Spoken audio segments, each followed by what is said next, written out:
Bonjour chez vous, bienvenue pour cette nouvelle émission de vendredi. Alors le vendredi, on a C'est mon histoire, mais on a aussi des thèmes qui sont parfois plus précis, plus ciblés par rapport à ce que vous pouvez vivre. Et aujourd'hui, on va parler des familles compliquées, les familles dysfonctionnelles, et on veut vous dire que vous n'êtes pas voués à l'échec, peu importe d'où vous venez. On a parlé de l'échec cette semaine, de l'échec en cycle. Eh bien aujourd'hui, on veut vous encourager à savoir que peu importe la famille que vous avez, peu importe le bagage familial que vous transportez, vous n'êtes pas voués à l'échec. Et je suis avec Nadine et Freddy. Bonjour à tous les deux. Nadine et Evelyne. Eh ben, pour une première semaine de chroniqueur, on t'a gardé toute la semaine. Toute la semaine. J'aurais même voulu faire le samedi aussi, c'était d'ailleurs.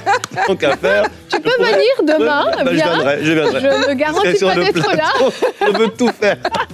On ne l'arrête plus. Je veux tout faire. Bon, ça s'est bien passé cette première semaine en tant que chroniqueur. Oui, ça, c'est juste super. C'est super d'être là, dans cette équipe-là. On apprend plein de choses, c'est riche, c'est différentes personnes, différents profils. Donc vraiment, je suis tellement content et je rends grâce à Dieu pour ça. Ah bah c'est cool, ouais, c'est cool. Bah, on est très contents aussi. Et puis aujourd'hui, c'est ça que j'ai dit, hein, c'est mon histoire. Alors c'est mon histoire, c'est celui d'Alexandre aujourd'hui. Alexandre a une histoire incroyable. Il a vécu énormément de choses et je vous le dis déjà. Ce n'est qu'un extrait de son témoignage qu'on va regarder tout à l'heure après l'émission. Demain, vous aurez la version longue de son histoire qui dure, je pense, plus de 30 minutes si je ne me trompe pas. Donc vous comprendrez qu'on a fait la version courte. Mais c'est un témoignage vraiment que je vous invite à aller voir au complet parce que c'est vraiment juste un extrait qu'on va diffuser aujourd'hui. Mais vous allez voir déjà comment Dieu a agi dans sa vie alors que c'était tellement mal parti pour lui. Mais le Seigneur a été fidèle. Et Nadine, je me tourne vers toi pour que nous puissions commencer cette émission avec la pensée du jour.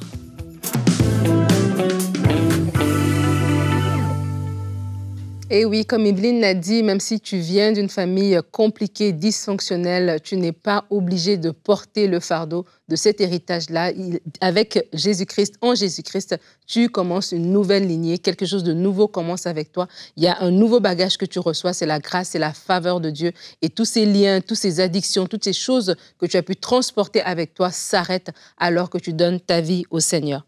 Alors qu'on fait cette pensée, cette émission autour de ce thème, j'avais à cœur de partager avec vous un verset qui se trouve dans Jean 1, les versets 45 à 46, deux versets donc, Jean 1, 45 à 46, il le dit, Philippe rencontra Nathanaël et lui dit, « Nous avons trouvé celui que Moïse a décrit dans la loi et dont les prophètes ont parlé, Jésus de Nazareth, fils de Joseph. » Nathanaël lui répondit, « Peut-il sortir quelque chose de bon de Nazareth ?» Philippe lui répondit, « Viens et vois. » Évidemment, Nathanaël va aller, il va rencontrer Jésus et il va le connaître. Et on connaît la suite de l'histoire, il devient disciple. Mais ce que je voulais ressortir à travers ce verset, c'est le fait que des fois, les gens vont nous étiqueter. Ils vont nous étiqueter d'où on vient. On vient de quel village, de quelle ville? Est-ce qu'on a grandi en campagne? On a grandi en banlieue? On vient de quel quartier? Et des fois, ces choses-là vont être des étiquettes sur nos vies et avec lesquelles on va porter. Et avec ces étiquettes-là, on va nous dire, toi, tu ne peux pas faire ceci. Toi, tu ne peux pas aller jusque-là parce que tu viens d'un tel milieu et tu reçois déjà une étiquette. Mais des fois aussi, l'étiquette vient de nous-mêmes, qui nous la posons parce que nous sortons d'une famille difficile, une famille où l'environnement était malsain, une famille compliquée, une famille dysfonctionnelle. Et lorsque nous sortons de ce type de famille-là, nous pouvons vivre certains défis. Et j'aimerais juste partager avec vous 3 défis. Évidemment, vous donner la solution pour ça. Le premier défi qu'on peut vivre va être l'instabilité. Lorsqu'on vient d'une famille compliquée, une famille dysfonctionnelle, beaucoup des gens qui ont grandi comme ça, dans une atmosphère où quand c'était pas stable, il y avait des cris, il y avait des fois on déménageait tout le temps, il y avait rien de constant. Il y a des fois de l'instabilité qui va être là. Des fois des paroles dévalorisantes. Souvent, lorsqu'on vient, on voit des gens qui viennent de ce type de famille, c'est qu'ils ont grandi avec des paroles dévalorisantes, des paroles de mépris constamment. Ils ont tout le temps été rabroués, ils ont tout le temps été brimés. Des fois, c'est aussi qu'ils n'ont juste tout simplement pas eu accès à certaines opportunités. Au niveau scolaire, peut-être au niveau même sportif, des activités, etc. Et tout ça, c'est des conséquences, en fait, des défis, qu'on vit lorsqu'on sort de ces familles-là. Et les conséquences, évidemment, ça va être une mauvaise estime de soi-même. Et les conséquences vont peut-être même des addictions, comme on va le voir dans le témoignage de tout à l'heure. Mais il y a une bonne nouvelle. Peu importe l'environnement d'où tu viens. La bonne nouvelle, c'est que où les statistiques t'ont condamné, Dieu, lui, il change la donne pour toi. Parce que plus tard dans Actes 4, verset verset 13, la Bible dit « Lorsqu'ils virent l'assurance de Pierre et Jean, ils furent étonnés, car ils savaient que c'étaient des hommes du peuple sans instruction et ils les reconnaissaient pour avoir été avec Jésus.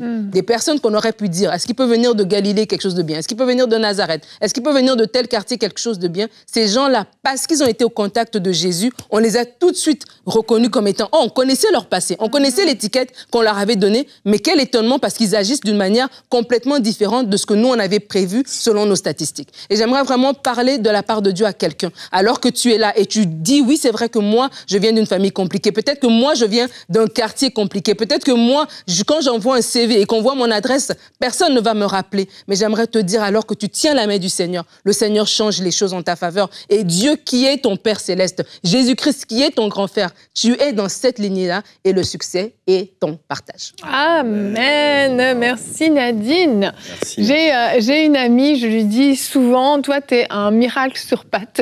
Parce que je vois d'où elle vient, la famille qu'elle a eue, où elle a grandi, même l'état de son frère. Et je la vois, elle, et je dis, mais comment t'as fait? C'est incroyable. Et c'est miraculeux, en fait.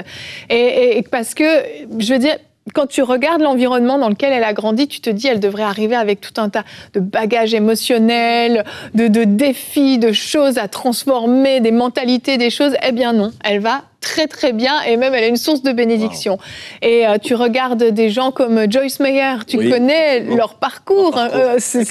Et tu te dis, ben oui, elle a vécu tellement de choses difficiles, l'inceste et tout ce qu'elle a vécu et tu vois la femme qu'elle est aujourd'hui. Et je me dis, on ne peut pas excuser qui on est en se disant c'est à cause de mes parents, c'est à cause de ci, c'est à cause de ça. Ça ne veut pas dire qu'il y a un impact sur ta vie, mais en fait, quand tu deviens chrétienne, quand tu donnes ta vie au Seigneur, ton Père devient le Dieu créateur de l'univers. Ton grand frère devient Jésus-Christ, le Seigneur du monde. Mais oui, ta famille est parfaite en fait. Et tu as un héritage spirituel qui est transmis par le créateur de l'univers et le sauveur du monde. Et là, tu te dis, ok, tu remets les choses dans une bonne perspective. Et j'aimerais qu'on puisse regarder notre verset du jour, 1 Samuel 9 au verset 21. Saül répliqua, vous savez, Saül avait une grande destinée. Saül dit, que dis-tu là ? Ne suis-je pas, un benjaminite de la plus petite des tribus d'Israël? Et ma famille n'est-elle pas la moins importante de tous ceux de ma tribu? Pourquoi donc parles-tu de cette manière? En fait, Saül était appelé à être roi, à régner sur tout Israël. Mais lui, la façon dont il se voyait au travers de son héritage familial, de sa famille. Et il se voyait comme rien du tout. Et il se disqualifiait à cause de ça. Et il s'était déjà condamné à l'échec à cause de cet héritage familial. C'est le même cas que Gédéon. Gédéon, la même chose. Pareil, une famille entre guillemets dysfonctionnelle, avec beaucoup de carences, beaucoup de manques. Et pareil, ça lui a forgé un système de pensée dans lequel il était le plus petit, insignifiant, incapable, sans façon. C'est une réalité. C'est vrai que la famille dans laquelle j'évolue détermine aussi où j'en arrive à m'emmener dans ma vie. C'est vrai que l'héritage culturel, biologique, il est certain. Par contre, une chose est certaine, c'est que dès l'instant où je viens à Christ, je change de famille. Donc mon héritage, tout mon patrimoine génétique, tout change en réalité. Et là, maintenant, je dois partir d'un nouveau départ. En fait, je prends un nouveau départ qui n'est plus celui de mon père biologique, de ma mère biologique, peu importe ce qu'elle a pu faire. J'aimerais vous dire une chose, dans la vie, on ne donne que ce qu'on a reçu. Et ils ont fait ce qu'ils ont pu ou ce qu'ils n'ont pas pu faire parce qu'ils ont eu les moyens qu'ils avaient, mais vous êtes arrivés en Christ aujourd'hui. Et en Christ, votre héritage n'est plus le même, il a totalement changé en fait. Il faut commencer par accepter cette nouvelle identité. J'ai rencontré plusieurs personnes qui aujourd'hui sont arrêtées dans la vie et blâment leurs parents, leur père, leur mère ou leur grand-mère pour ce qu'ils ont vécu, ce qu'ils n'ont pas eu. Mais j'ai envie de vous dire, vous n'êtes pas obligé de faire de votre passé votre avenir, en fait. Votre passé vous a amené là où vous étiez, c'est vrai, mais votre avenir dépend de vous et de votre foi en Christ, et de sa capacité à... Il a déjà tout fait pour vous, en réalité. Maintenant, c'est à moi d'accepter que, ok, ma famille est celle qu'elle est, mais j'en ai une autre par la grâce de Dieu. Je suis un enfant de Dieu. J'ai tellement aimé ce que tu as dit, pour Dieu le Père, grand frère, j'ai un grand frère comme Jésus-Christ, mais comment je peux échouer dans la vie? C'est impossible. Mais il faut accepter ça, que tout a changé, que j'ai droit à une vie nouvelle. Et ce que j'aime, tu parlais tout à l'heure de Joyce, et quand on peut aller sur Internet, si on est une personne qui vient d'une famille compliquée comme ça, et qu'on est accablé en se disant, parce que c'est vrai, les conséquences peuvent être là. Mais mon parent ne m'a pas envoyé à l'école alors que j'avais un potentiel, je n'ai pas réussi, j'avais peut-être des forces sportives, j'aurais pu être le prochain grand joueur, je n'ai pas pu parce qu'on n'avait pas l'argent pour m'acheter les bonnes chaussures. Des fois, on est là et puis on se dit, mais ma vie aurait pu prendre une autre direction si j'avais eu le bon point de départ. Mais je crois que tu peux aller sur Internet rapidement et faire une recherche et voir les gens qui sont partis de rien. Et même dans le monde, pas des chrétiens, il y a des gens qui sont partis de rien, qui sont partis de la pauvreté. Michael Jordan, il était très pauvre. LeBron James aussi, pareil. Voilà, il y a plein de gens, vous les connaissez, qui sont partis de rien, mais dans tous les domaines, que ce soit des acteurs, des sportifs, des hommes d'affaires, etc. Dans tous les domaines, il y a des personnes qui ont réussi à ne pas laisser leur passé les enterrer, mais pourtant les propulser. Et je crois que nous, alors qu'on connaît le Seigneur, c'est différent. On a en plus la grâce d'avoir Dieu de notre côté et aussi d'avoir le Saint-Esprit qui est celui qui vient guérir nos cœurs, qui est celui qui vient nous restaurer. Parce que des fois aussi, on vient au Seigneur et on croit, on a la nouvelle naissance et on croit qu'on sera au paradis, on sera au ciel, nanana, mais on a l'impression qu'on doit nous-mêmes se débrouiller dans la vie, en fait. Et ces crevasses-là qu'on a dans notre âme, que ce soit ce manque d'estime, que ce soit tous ces traumatismes que l'instabilité a créé, tu vois, dans une maison dans laquelle on crie tout le temps, etc. C'est des choses qu'on a entendues en tant qu'enfant alors qu'on était vulnérables. Quelque part, nous ont laissé des marques au fer rouge. Et ça, c'est pas les gens qui vont le changer, c'est Dieu qui va le faire. Et donc, c'est de dire aussi, Saint-Esprit, oui, je crois que je suis né de nouveau par la foi, je crois que mon nom est inscrit dans le livre de vie, mais dans mon quotidien, maintenant, aujourd'hui, là, en date d'aujourd'hui, on fait quoi? Et tu vas voir que le Saint-Esprit va venir alors que tu lui ouvres ton cœur, il va te guérir. Et c'est comme ça que ton passé deviendra juste une histoire, un témoignage, un apprentissage, quelque chose que tu n'auras pas honte de dire, ben oui, moi, voilà, j'ai pas toujours eu tout ce que j'avais, j'ai pas toujours parlé comme ça parce que voici ce qui est arrivé, etc. Et même les conséquences de ton passé, tu vas plus les vivre. Comme on parlait dans le témoignage d'aujourd'hui, il est passé par des addictions, Alexandre, voilà. Il est passé par des addictions, mais il s'en est sorti, en fait. Et vraiment, c'est important de se dire ça parce qu'on est humain et on regarde autour de nous, on se dit, les étiquettes, les gens nous les donnent, mais des fois, c'est nous-mêmes qui nous les donnons. Mais alors qu'on connaît le Seigneur, vraiment, il faut changer de langage. Oui. Et j'ai vu une illustration sur les réseaux sociaux qui m'a beaucoup parlé. Je vais vous l'expliquer parce que je n'ai pas le matériel à portée de main. Mais en fait, c'était comment transmettre des blessures émotionnelles de génération en génération. Je te l'avais envoyé, elle m'avait beaucoup parlé. C'était un verre avec un liquide foncé à l'intérieur et on voyait, c'est la grand-mère, c'est le verre. Elle verse ça dans sa propre fille, qui est donc la mère. Elle lui transmet ce bagage, ces blessures émotionnelles. La mère transmet à sa fille. Et sa fille, en fait, elle a le choix à ce moment-là. Elle peut le transférer à sa propre fille ou son propre fils, peu importe, ou elle peut choisir qu'à partir de ce moment-là, elle demande au Seigneur de guérir son cœur. Et là, en fait, on prend un verre d'eau, un pichet d'eau, et en fait, on remplit, on lave, jusqu'à ce que l'eau devienne transparente. Et là, on transfère ça à sa propre fille. Et je crois qu'il y a des moments où il faut se positionner. Si on ne veut pas le faire pour nous-mêmes, on peut le faire pour nos enfants. De dire, j'arrête ce cycle-là. Oui, j'ai eu des mauvais parents qui n'ont pas bien pris soin de moi, qui m'ont peut-être maltraité. Mais moi, quelle mère, quel père je veux être pour mes enfants? Quel bagage émotionnel je veux transmettre à mes enfants? Et là, tout à coup, on prend une autre dimension. On se dit, je choisis maintenant de guérir toutes ces blessures émotionnelles, tous ces manques que j'ai pu avoir, tous ces traumatismes que j'ai pu avoir. Je choisis de guérir d'abord pour moi-même, mais pour mes enfants, pour ne pas leur transférer ça. Et là, ça devient puissant. Là, ça devient une vraie transformation. Et là, on peut dire, cet héritage n'est plus le mien. Je coupe avec ça. Et c'est un processus. Je ne vous dis pas que ça va se passer du jour au lendemain. Bien sûr, vous devenez chrétien et tout à coup, les papillons volent dans le ciel. Non, votre âme a besoin de vivre une guérison. Mais le Seigneur n'attend que ça, que vous lui apportiez ces traumatismes, ces blessures, ces manques, ces besoins non pourvus, vous lui apportez les uns après les autres. À chaque fois qu'il y a quelque chose qui remonte dans votre cœur, une réaction que vous avez, quelque chose qui se passe, Seigneur, pourquoi je réagis comme ça? Dis-moi. Et là, le Seigneur vous dit, tu sais, quand tu as vécu ça, voici ce que tu as vécu, mais maintenant laisse-moi te guérir. Et le Seigneur vient et met son baume de guérison, étape par étape, il va vous guérir et vous pouvez vivre une transformation et oui, comme Joyce Meyer, devenir cette femme qui va enseigner les autres. C'est exceptionnel. Il n'y a aucune fatalité en réalité dans ce que vous vivez. J'ai envie de dire à quelqu'un qui nous suit, peu importe comment tu es venu au monde, Dieu voulait que tu viennes au monde. Parce qu'on l'appelle le réparateur des brèches, en fait. Donc, peu importe les brèches que la vie vous a données, Dieu peut les réparer, les restaurer, les résoudre. Seulement, il faut vouloir. Il faut le décider, il faut l'accepter. Et quand on rentre dans ce processus-là de restauration qui est primordial, comme tu l'as dit, quand on y est, Dieu vous restaure et c'est juste merveilleux après. Amen, amen. Vraiment. Et on va regarder, comme je vous l'ai dit, le témoignage d'Alexandre. Je le redis, ce n'est qu'un extrait de son histoire, que le début de sa vie. Et donc, je vous laisse découvrir.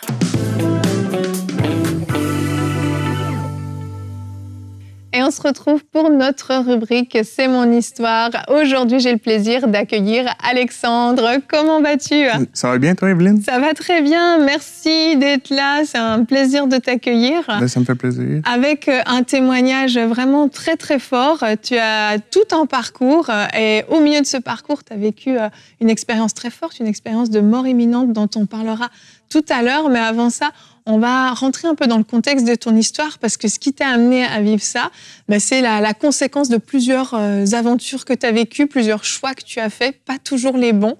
Et premièrement, toi, tu es né dans une famille qui était pas chrétienne. Tu avais une maman qui souffrait par moments de périodes de dépression, un papa assez absent. Mais comment ça se déroulait un petit peu ton enfance? Dans le fond, ça se déroulait que oui, mes parents, ma mère... Elle avait beaucoup de charges à la maison, mon frère à s'occuper, et puis il y avait beaucoup de problèmes financiers aussi à l'époque.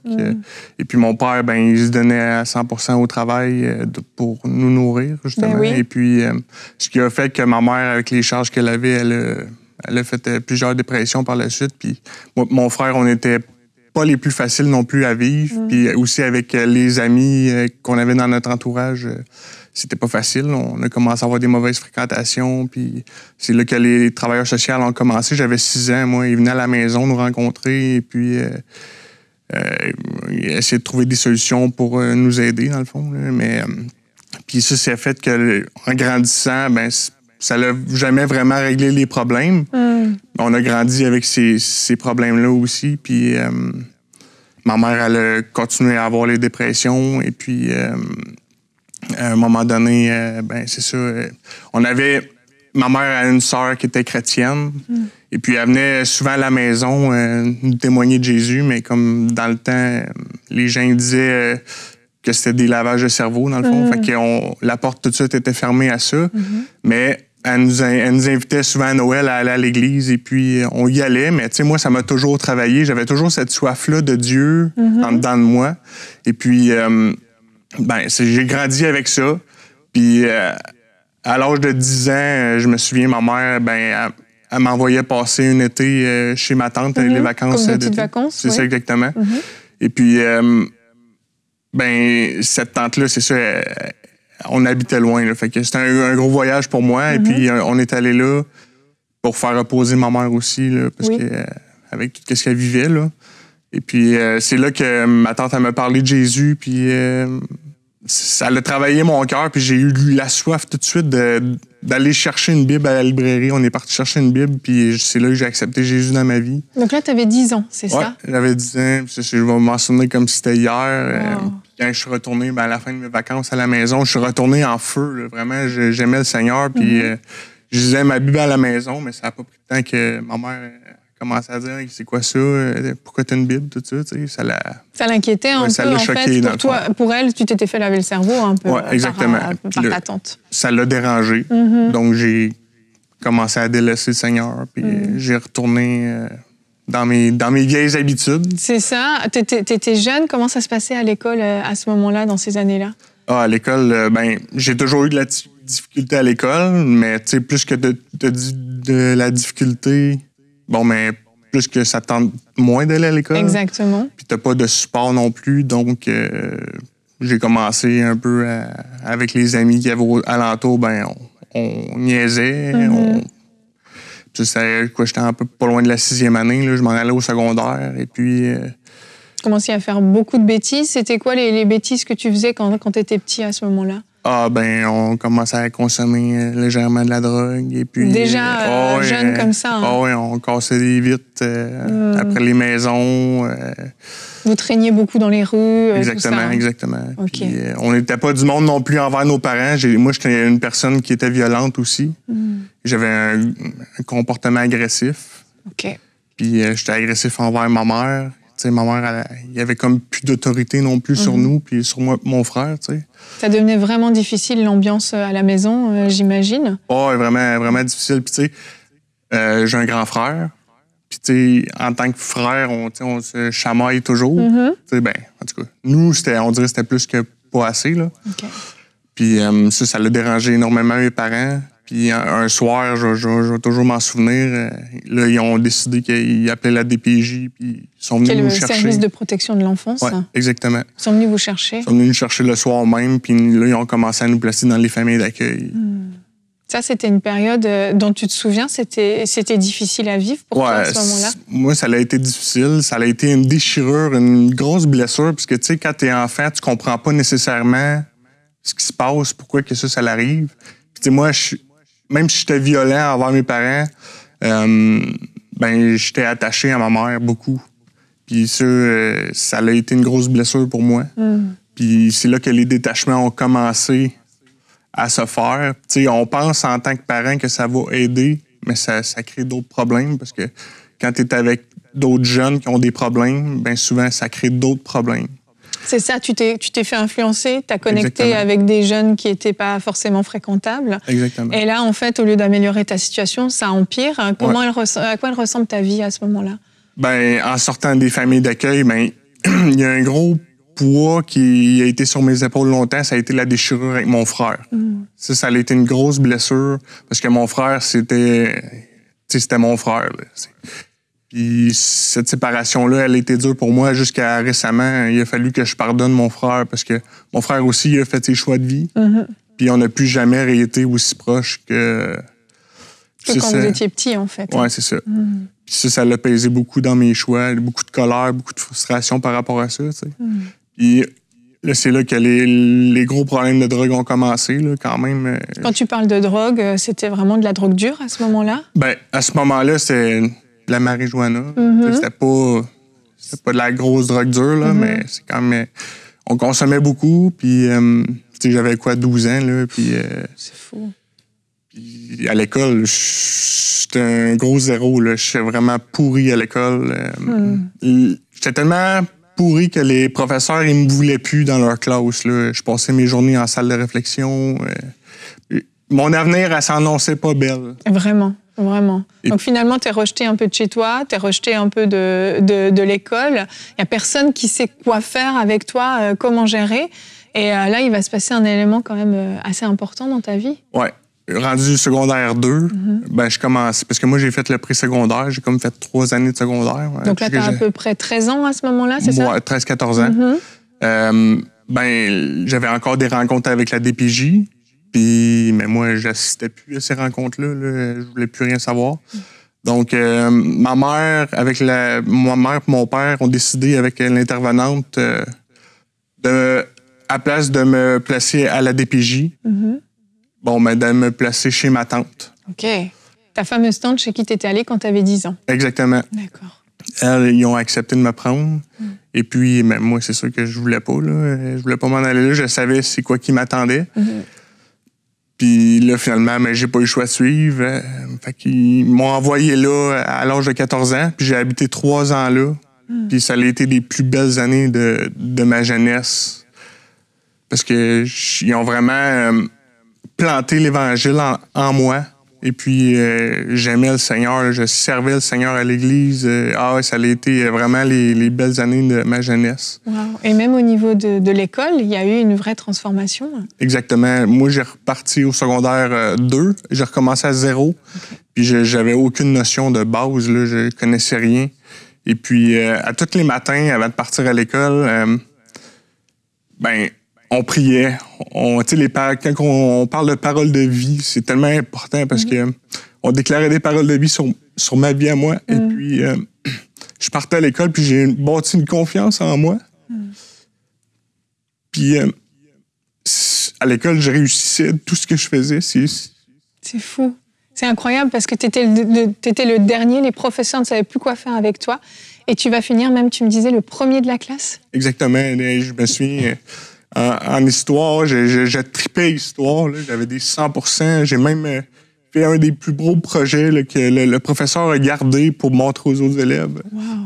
Pour toi, c'était une transformation complète. Ah ouais. T'es ému là parce qu'en fait, pour la première fois, on voyait ta valeur et puis on laissait sortir en fait les bonnes choses que tu avais en toi, c'est ça? Oui, exactement. Parce que, tu sais, c'est ça, j'avais plus aucune confiance en moi. Tu sais, ma valeur, c'était dans la drogue. Je connaissais rien d'autre que ça, m'amuser, puis triper, puis... mais là, j'ai vraiment connu le sens réel de la vie. Là, Tu as restauré la relation aussi vraiment avec tes parents, c'est ça? Exactement. Aujourd'hui, mes parents, ils ont déménagé aussi de l'Abitibi-Témiscamingue. Ils ont déménagé, on habite proche l'un de l'autre, puis la relation est super. Puis mon père, il est heureux aussi d'être ici. Ma mère, elle est vraiment heureuse. Ils sont heureux de me voir comme ça. Ben, vraiment. Ouais. Ils ont dû tellement s'inquiéter pour toi, c'est sûr. Ah oui, ils en ont eu des nuits à pas dormir. Là. J'imagine. Ouais. Mais vraiment, Alexandre, merci. On rend vraiment toute la gloire à Dieu pour ce qu'il a fait dans ta vie. C'est presque un film, hein, ton histoire. On se dit, c'est incroyable.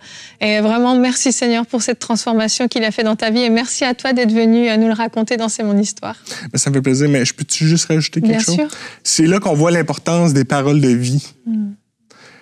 Aujourd'hui, même avec mes enfants, je revois mon passé, mais aujourd'hui, mes enfants, vous êtes des champions. C'est tellement important de faire ça, puis de croire en nos enfants, puis de ne pas les laisser, de bien les encadrer, parce que c'est pas trop long que l'ennemi vient voler les trésors que Dieu nous donne. T'as raison.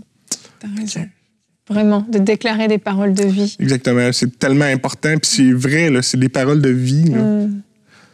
Merci Alex, merci infiniment d'être venu. Hein. Mais ça me fait plaisir. Merci de m'avoir reçu. Avec joie, vraiment.